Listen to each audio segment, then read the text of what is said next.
Everyone wants a maneuverable fighter to win turn fights with annoying enemy planes, but at the same time to be able to provide close air support. Yak-9T is the first Soviet fighter that, in addition to usual armament machine guns, has a 37mm cannon. That cannon has big enough caliber to effectively penetrate most of the tank's roofs, and when shot at an aircraft, shell has enough damage to one-shot most of the opponents. What's unusual for planes carrying larger guns is that Soviet Yak line is also known for their maneuverability. That gives this aircraft an ability to outmaneuver and destroy most enemy planes and switch to ground targets as soon as airspace is clear. In a video we will take a closer look at Yak's weapons, ammunition differences, how it kills planes, and of course tanks. But before the gameplay, few words about how the aircraft is built. Yak-9T has only two cannons, one of them 50 caliber resin machine gun. It's pretty much the same as Browning. Stealth belt consists of armor-piercing incendiary bullets, which also have similar characteristics. Bullets quite often will put enemy planes on fire or can help to deal with very fragile ground vehicles. The problem is that you have only one low caliber MG, which doesn't offer significant amount of firepower, and additionally it only has 200 bullets. That will force you to get closer and shoot more precisely, as you don't want to waste them fast. And another cannon is 37mm, and this gun is the reason that makes the aircraft unique. If you already wanted to conserve your 200 bullets of 50 cal machine gun, imagine how much you want each shell to hit a target, in this case when you have only 30 of them. Though it's not so bad, as gun's placement allows you to have everything you need to fire accurately. All bigger guns usually have big recoil that is powerful enough to turn the aircraft away from where you are pointing after each shot. But in this aircraft, because of very good cannon's placement at the aircraft's center, you can shoot series of shots and your aim will stay in pretty much the same place. That makes it easier to shoot multiple shells with a rate of fire of about 4 shells per second, and they all will fly close to each other. But there are few things you have to do yourself when it comes to increasing the accuracy. First thing is cannon's modification upgrade. At 500 meters distance, it decreases dispersion by almost 4 meters. If on usual aircraft you can spam projectiles and accuracy doesn't matter so much, on Yak-9T, with its limited ammunition, ability to successfully hit a target with each projectile is very important. Second thing, you should keep in mind that accuracy decreases when you shoot multiple projectiles in short period of time. That's because cannon barrel overheats, and that decreases accuracy. In some situations, for example when target is close, you might want to deliver as many bullets as possible as quickly as possible. But when target is further away and accuracy matters more, you will notice how dispersion increases with each shot. So shooting in short bursts or even single shots might be more effective. It also makes sense to shoot one single shot first and then adjust your aim. Sometimes aircraft might slide sideways and that movement is not always easy to notice. But it is easy to notice tracers of your 37mm projectiles.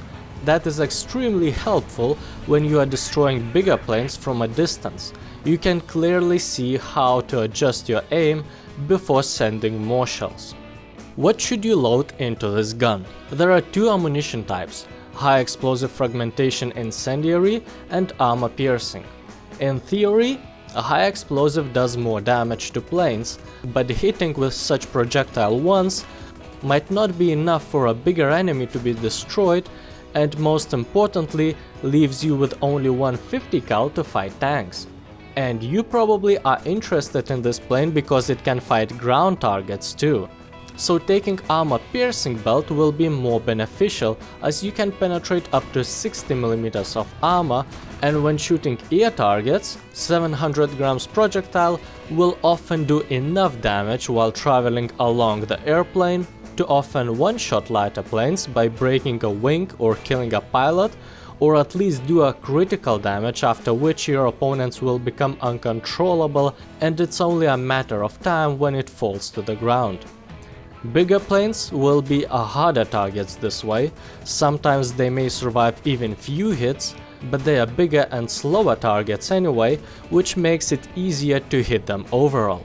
And most importantly, and probably one of the reasons you watch this video, using armor piercing belt lets you kill tanks. This plane is really light, and unlike twin engine fighters that are main users of big guns, lightness of the airplane allows you to attack at 90 degrees angle and be relatively close to the ground before you need to pull out.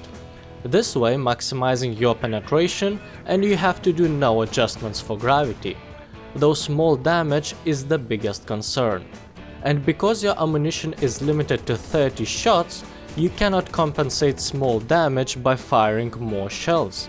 If very light or open top vehicles can be killed easier, additionally using 50 cal, heavy tanks will require some effort. First of all, get ready to spend some time. Most reliable way to kill a tank is to attack engine. With a little bit of luck, it will usually put the tank on fire. And since almost everyone will have fire extinguisher, that means you will have to make at least 3 attacks, plus the time it takes for tank to burn completely until enemy is destroyed. Burning them is slow, but reliable. You can also attack the crew compartment. Rarely, but it can even lead to one-shots.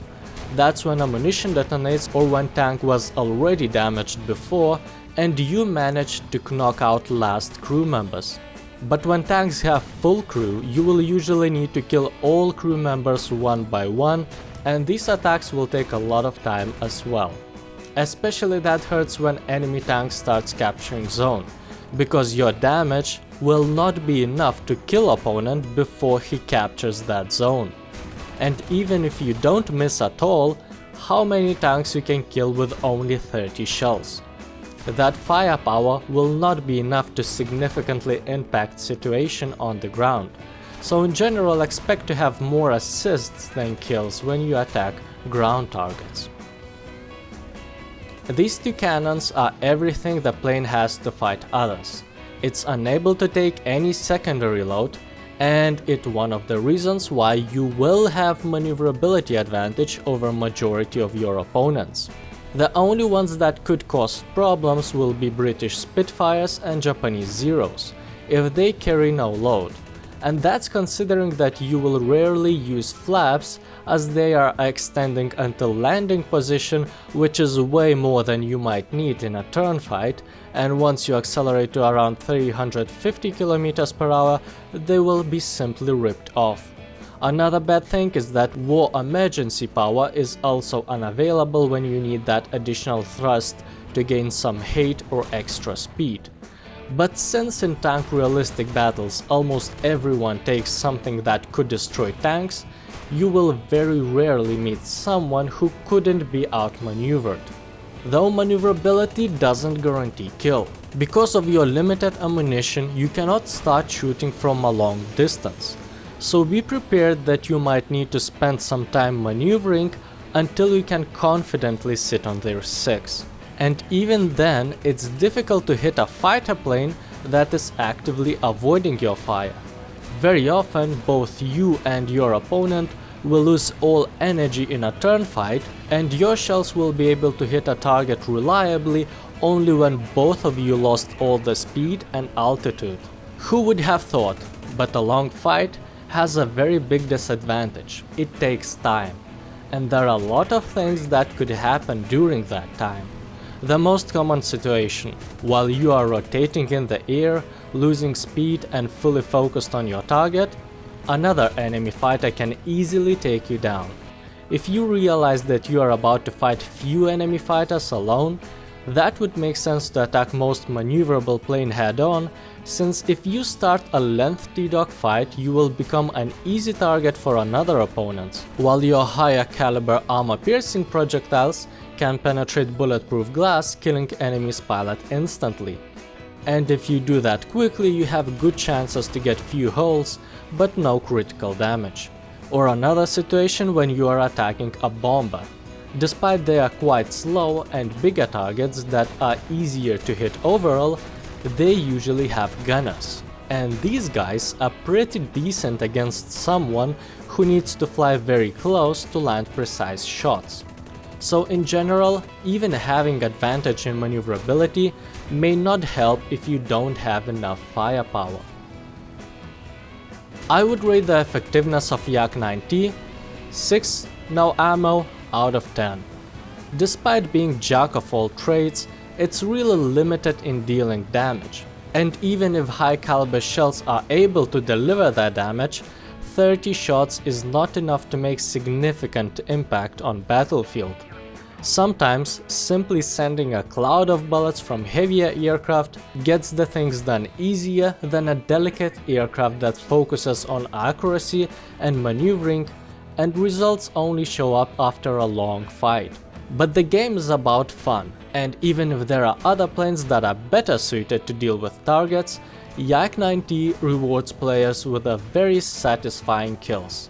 One of the best feelings when after a long fight, you finally manage to put that shell into enemy's vehicle and all your hard work pays off.